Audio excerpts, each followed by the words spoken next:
we all would have seen this, where there's actually a negative balance due on under the final certificate.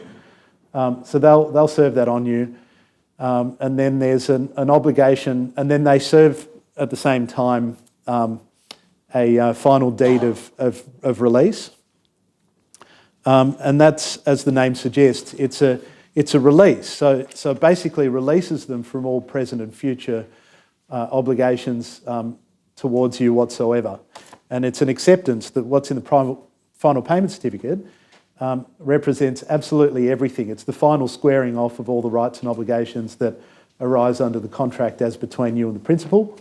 There's nothing else, and you've got usually 7 days to sign and return that.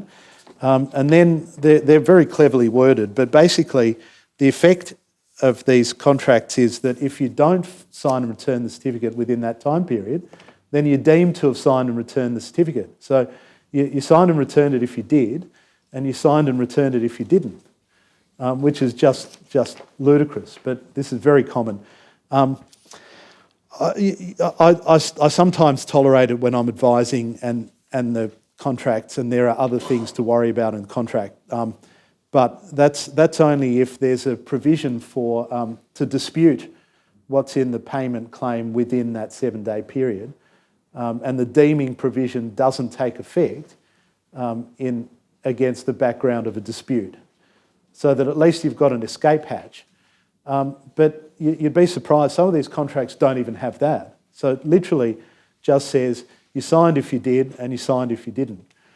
And then you get other crazy notification clauses. I saw one recently where it prescribes, was either Aconex or Procore, I don't remember, as the web interface for posting notifications and claims, which is not uncommon, that's fine. But this one said the principal is allowed to post on Aconex or Procore, but you're not, and you can't send emails either. You've got to do it by hand delivery or send snail mail.